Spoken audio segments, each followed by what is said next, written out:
प्रिय छात्रों नमस्कार। तो कैसे हैं आप लोग? हमें पूर्ण विश्वास है कि आप अच्छे हैं, स्वस्थ हैं और अच्छे से एग्ज़ाम की तैयारी करते होंगे। तो प्रिय छात्रों, मैं इससे अगले वीडियो में 1 से 9 तक के प्रश्न मैंने पढ़ा चुका हूं और आज 10 से हम स्टार्ट करेंगे। इस वीडियो में क्लास 12 का हिस्ट्री का लघु उत्तरीय प्रश्न मिलेगा जो आपको 2-2 अंकों का है। तो आइए मैं इसी के साथ आपके बीच वीडियो शुरुआत करते हैं।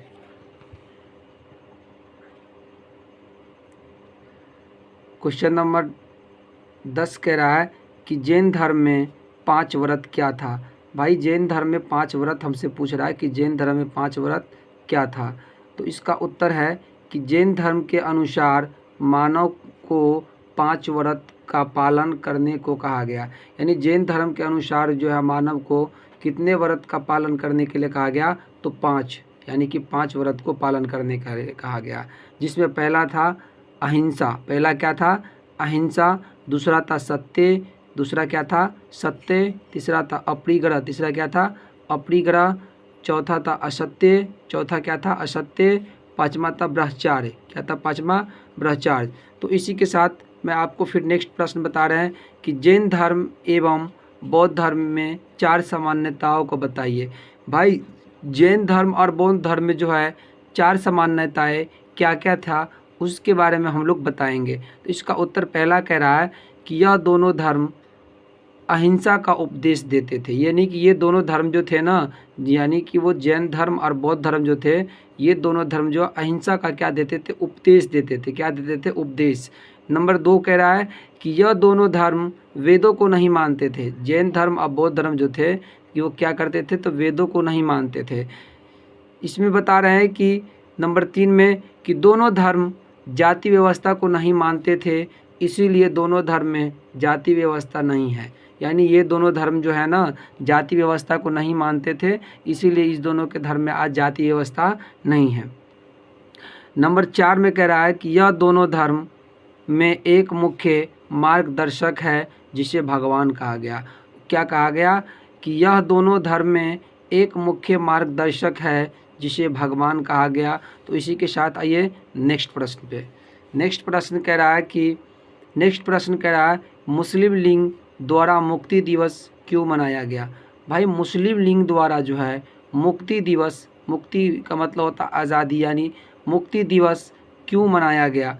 तो इसका उत्तर कह रहा है कि मुस्लिम सांप्रदायिकता की वृद्धि को प्रोत्साहन दिया। 1935 के अधिनियम के तहत 1937 ईस्वी में विधानमंडलों के लिए पहली बार चुनाव हुई। भाई विधानमंडलों के लिए जो है पहली बार जो चुनाव हुई, इसके बारे में बता रहा है कि 1935 के अधिनियम के तहत, किसके तहत? 1935 अधिनियम के तहत 1937 ईस्वी को विधानमंडलों के लिए पहली बार चुनाव हुई। यानी 11 प्रांतों में से 5 प्रांतों में कांग्रेस को पूर्ण बहुमत प्राप्त हुई। यानी कि 11 प्रांत में से 5 प्रांत जो है कांग्रेस को क्या हो गई? पूर्ण बहुमत प्राप्त हुई। इन चुनाव में मुस्लिम लीग को बहुत कम सफलता प्राप्त हुई। किसको सफलता कम प्राप्त हुई? मुस्लिम लीग को। संयुक्त प्रांत अर्थात वर्तमान उत्तर प्रदेश में मुस्लिम लीग के साथ मिलकर सरकार बनाना चाहती थी, चूँकि कांग्रेस को इस प्रांत में पूर्ण बहुमत मिला था। यानी कि इन्होंने क्या किया कि उत्तर प्रदेश में जो है मुस्लिम लीग कांग्रेस के साथ जो है न मिल करके, यानी कांग्रेस नेता के साथ मिल करके अपना सरकार बनाना चाहती थी।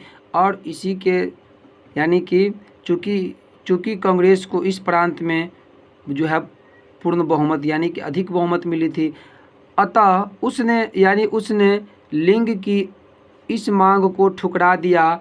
इसने लिंग के मन में यह धारण कर गई कि अविभाजित भारत में मुसलमान अल्पसंख्या होने के कारण राजनीतिक सत्ता प्राप्त नहीं कर सकेंगे।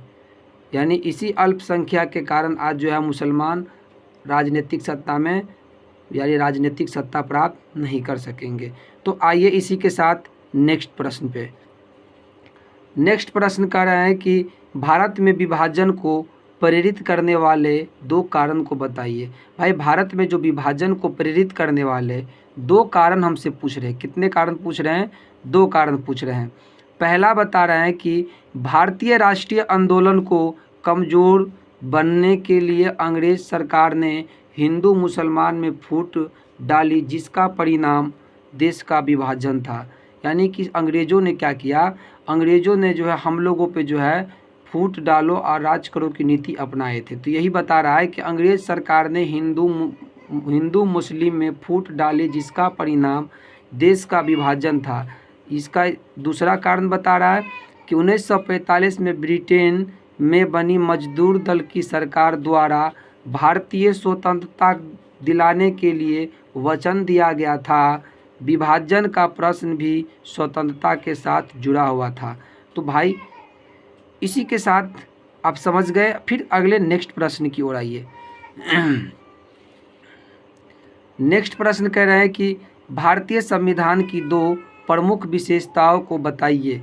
क्या कह रहा है कि भारतीय संविधान की 2 प्रमुख विशेषताओं को बताइए। तो इसका पहला बता रहा है कि भारत का संविधान विश्व के अधिकतर संविधानों की तरह एक लिखित संविधान है। क्या कहा है कि भारत का जो संविधान है वो विश्व के अधिकतर संविधानों की तरह एक लिखित संविधान है। यह संसार का सबसे विशाल संविधान है। इसमें 395 अनुच्छेद है। इस संविधान में 395 क्या अनुच्छेद और 3 सूचियां हैं। सूचियां कितना है? 3 और 12 अनुसूचियां हैं। कितना है अनुसूचियां? 12।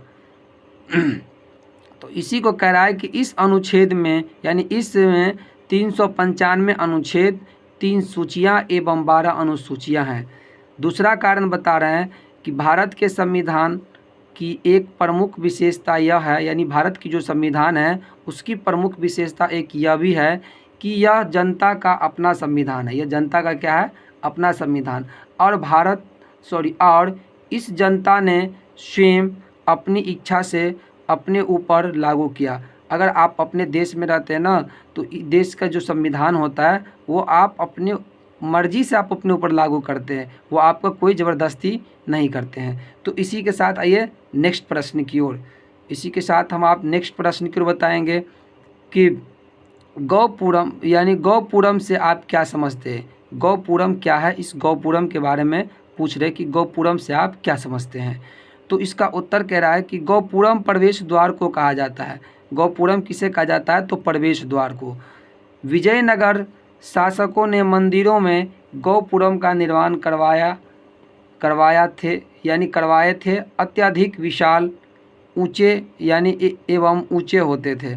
यहाँ बता रहे हैं कि विजयनगर के शासकों ने मंदिरों में गौपूरम का निर्माण करवाए थे। अत्यधिक विशाल एवं ऊंचे होते थे। कैसे होते थे? ऊंचे। यह संभवतः सम्राट की ताकत की याद दिलाते थे, जो इतनी ऊंची मीनार बनाने में सक्षम थे।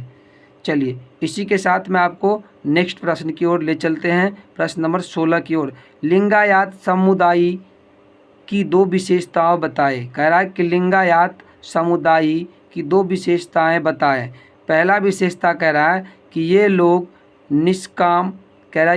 निष्काम कर्म में विश्वास करते थे। यानी ये लोग किस में करते थे विश्वास? तो निष्काम कर्म में वे लोग विश्वास करते थे। दूसरा है कि लिंगायत संप्रदाय के लोग शिव को जो है परम तत्व मानते थे। शिव को क्या मानते थे? लोग परम तत्व मानते थे। इसी के साथ आइए फिर आपको प्रश्न नंबर 17 की ओर।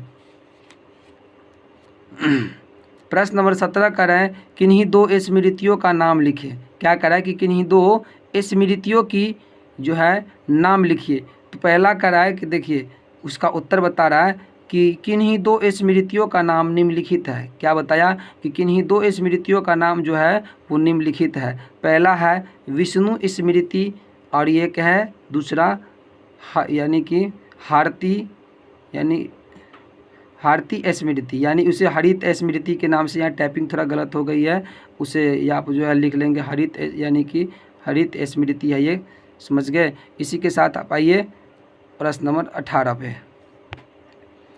प्रश्न नंबर 18 कह रहा है कि महात्मा बुद्ध के ज्ञान प्राप्ति एवं निर्वाण स्थल का नाम बताइए। इसमें आपसे 2 प्रश्न पूछ रहे हैं, जो भी प्रश्न आपसे किए उसका आप जवाब दें। इसमें आपको बोले कि महात्मा बुद्ध के ज्ञान जो है प्राप्ति कहाँ हुआ और उसका निवारण स्थल का नाम आपको बताने के लिए बोले।